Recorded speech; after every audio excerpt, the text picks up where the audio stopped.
Hello, I'm Andrew from Traveller's Guide, and welcome to another ESL English practice video. These videos are designed to help you improve your English score, no matter which English proficiency test you're taking. Remember to press the thumbs up if you like the video and subscribe to the channel for more videos. You might also want to switch on the subtitles so you can understand the video more easily. In today's video, we're looking at writing and how to write an introduction. First of all, what is an introduction? Well, when you're writing an essay, the introduction is like a sign above a door. It tells the reader what to expect from the essay. After reading the introduction, the reader should know what the essay will be about. And even if they haven't seen the question, they should now understand the topic. Here we can see a picture of a doorway, and at first glance it could be any doorway. But over the door we can see the sign, the Covenanter Hotel, Coffee Shop and Restaurant. So we know that when we go in here, it's a place to eat, a place to buy a coffee, and it's also a hotel. So the sign above the doorway is acting like the introduction to your essay. In this video I'm going to be using IELTS writing test examples. However, this advice is useful for any kind of essay that you're writing for an English proficiency test, or even in general English. My advice for the IELTS academic test: when you are writing task 1, your introduction can just be one complex sentence long. Task 2, I'd recommend 2 complex sentences. This is not set in stone, however, it's just a suggestion. The IELTS writing tasks are marked on 4 criteria: task response or task achievement, coherence and cohesion, lexical resource, and grammatical range and accuracy.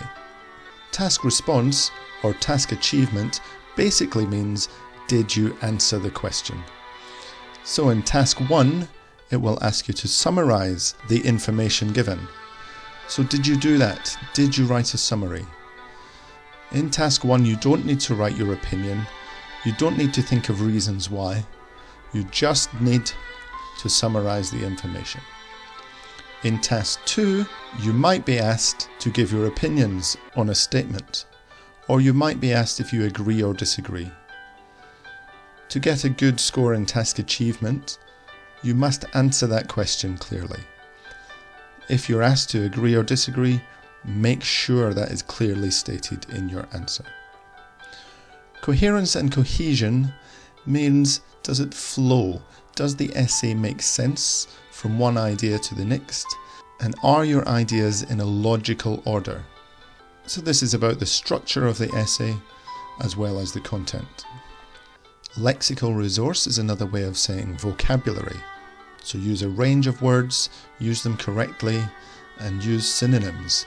Don't use too many words from the question, but instead use synonyms to show that you know what the words in the question mean.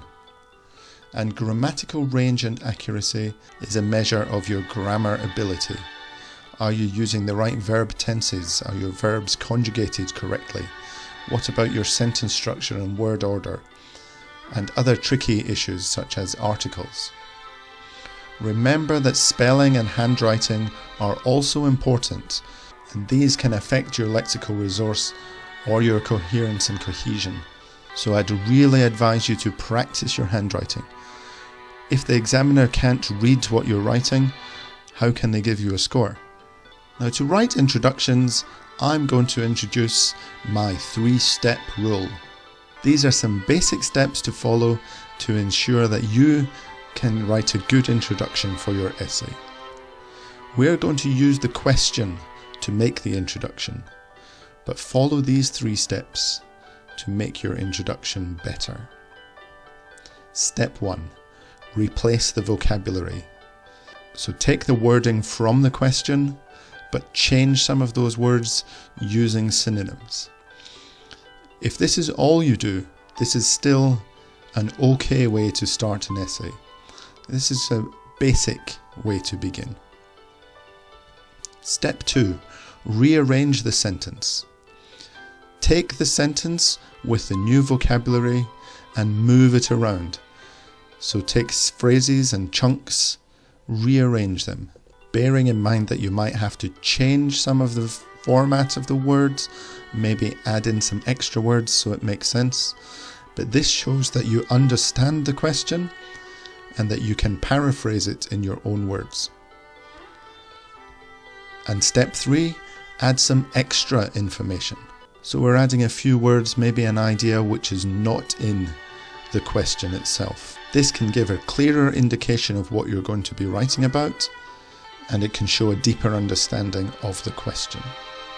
Let's have a look at an example. Here is an IELTS writing practice part 1 task. And all of the part 1 questions share some wording. For example, you should spend about 20 minutes on this task and write at least 150 words. So we can remove those parts. They're important, but not for the introduction. We also have the phrase, summarize the information by selecting and reporting the main features and make comparisons where relevant. Again, this phrase or a version of this phrase will always appear in the question. So let's remove that for now. So now we're just left with the overview sentence and the graphs. Let's remove the title to give us some space. So, step 1, replace the words. So it starts by saying the graphs. What kind of graphs are these? Well, they're bar charts. So let's replace the graphs with the bar charts. Next it says below. Now, the bar charts are below the question, but they're not below our answer. So I'm not going to include that bit. Next we have show. We can replace that with give or provide information about. I'm going to use illustrate. So the bar charts illustrate. Then we have the numbers of. So I could say the amount of or the quantity of. Let's use the amount of. Employees. This could be staff or workers. At ComGen. Now this is the name of a company, so I'm not going to change that. But pharmaceutical company. A pharmaceutical company is one which produces drugs or medicine. So let's write medical research company. We could change company to corporation or business. We don't have to change every word though. I'm going to keep this one the same. Then in 3 different years, I'm going to say what these are. So in the years 1998, 2008 and 2018. Okay, we've taken the question, we've changed the words. That is step 1 complete. Step 2 is to rearrange the words. So I'm going to divide this sentence into blocks. So I've got 4 phrases that I've highlighted. The bar charts illustrate, the amount of workers, ComGen Medical Research Company, and the years. So I'm going to move those around. Let's put the green one first. The amount of workers at ComGen Medical Research Company in the years 1998, 2008 and 2018 is illustrated by the bar charts. So I've moved things around a little bit and I've had to change illustrate to is illustrated by. So now my sentence looks quite different from the original question. Let's move on to step 3 and add some extra information. So how about this? The amount of workers in various different roles at ComGen, which is a medical research company, is illustrated by the bar charts provided in 3 separate years, 1998, 2008 and 2018. So I've added some additional words, such as in various different roles to describe the workers, which is to expand on the name of the company and explain what it is. provided, where before it had below, and in 3 separate years, and then I've put the years into brackets. Now I've had to rearrange it again a little bit to make it flow better so it's more coherent, but now you can see that my introduction to the topic is clearly based on the question but changed enough that it looks quite different. This is one complex sentence, and that's all I'm going to write for the introduction. I would then go on to describe what I can see in the graphs. So we had step 1, change the vocabulary. Step 2, rearrange the sentence. Step 3, add additional information. And then we're left with an introduction, which is original. It shows we understand the question, and it's going to lead into our description of the graphs. Now let's look at an IELTS Writing Task 2 example. So here's our IELTS Writing Practice Task 2 example. Again, in Task 2, the questions all contain some of the same wording. For example, you should spend about 40 minutes on this task. Write about the following topic. Give reasons for your answer and include any relevant examples from your own knowledge or experience, and write about 250 words. We know all this, we're familiar with this, so let's take that away. Right, and now we're just left with the question. Let's take the title away as well. So now we can see the question. Activist groups often protest outside the premises of companies that test their products on animals. They believe that all animal testing should be made illegal. To what extent do you agree or disagree with this opinion? So, the format of this question, we have a fact introducing the question. Activist groups often protest outside the premises of companies that test their products on animals. Okay, that is a fact. The second part is the opinion. They believe that all animal testing should be made illegal. So that is their opinion. And to what extent do you agree or disagree with this opinion? So you have to either agree or disagree, but also explain to what extent, which means how much. As this is a task 2, we're going to write 2 sentences for our introduction. The first one is going to incorporate the details from the question. The second sentence is going to make our opinion clear. So, step 1, activist groups.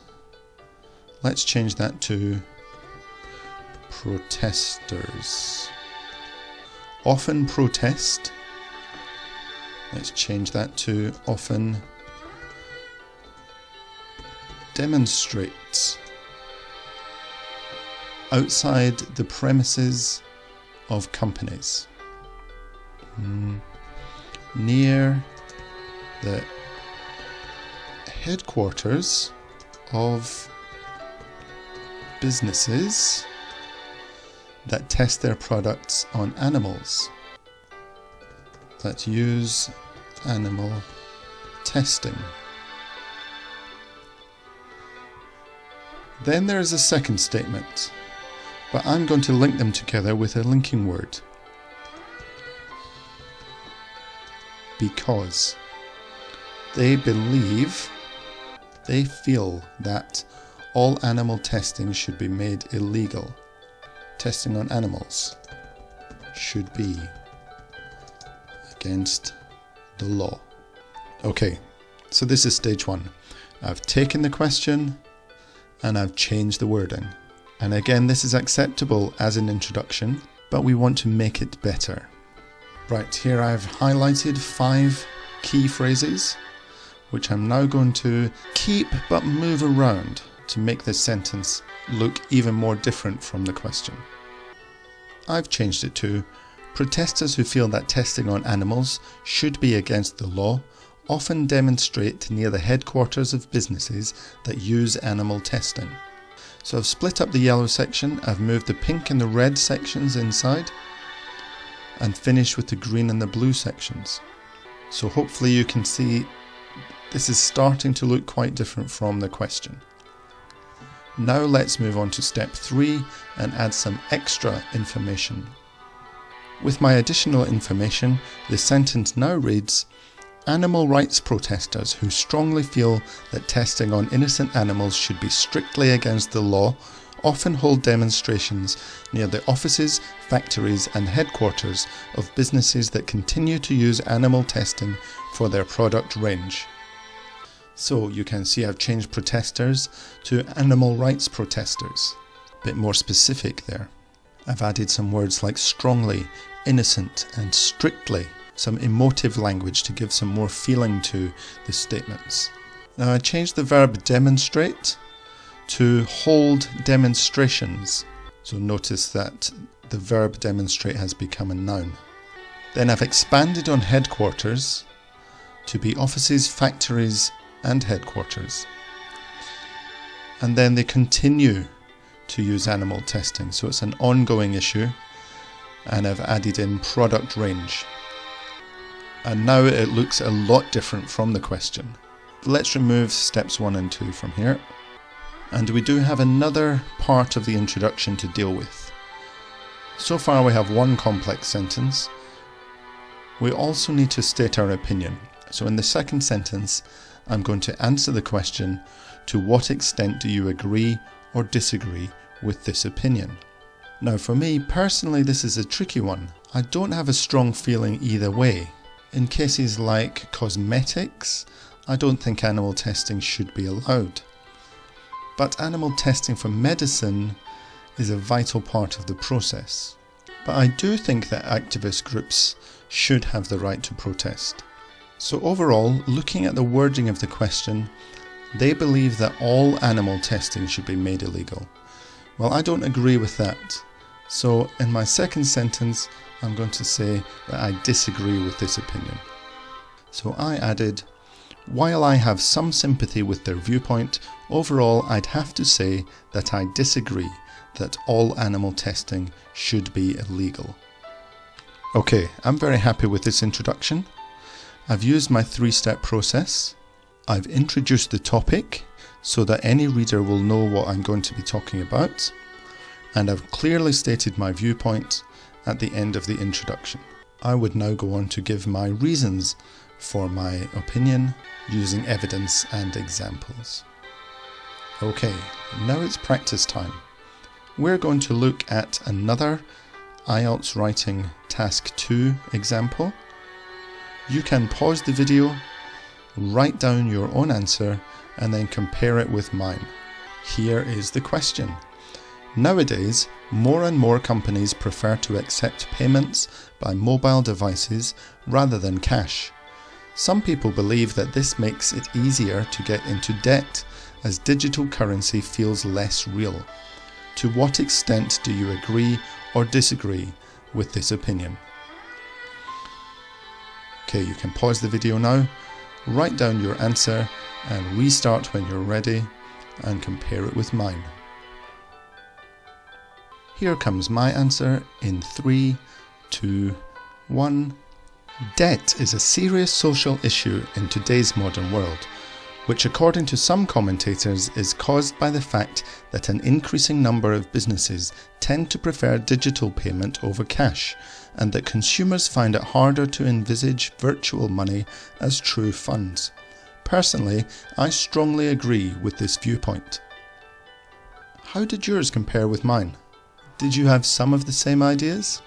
At this point, I would like to say you should try to avoid phrases such as "in this essay" and "which I will discuss now." We know this is an essay, and we know you're going to discuss these things, so you don't need to say that in the introduction. It comes across as very unnatural and forced, and I would strongly recommend avoiding those. Well, that concludes my introduction to writing introductions. I hope you found some useful information in this video. The best way to improve your introduction writing is to find example questions and just practice this technique over and over again. Remember the 3-step rule. Replace, rearrange, and add extra information. Thanks again for watching. Remember to press the thumbs up, subscribe to the video, and leave a comment below if you want to. watch out for more videos on this channel, and I'll see you again later. Goodbye.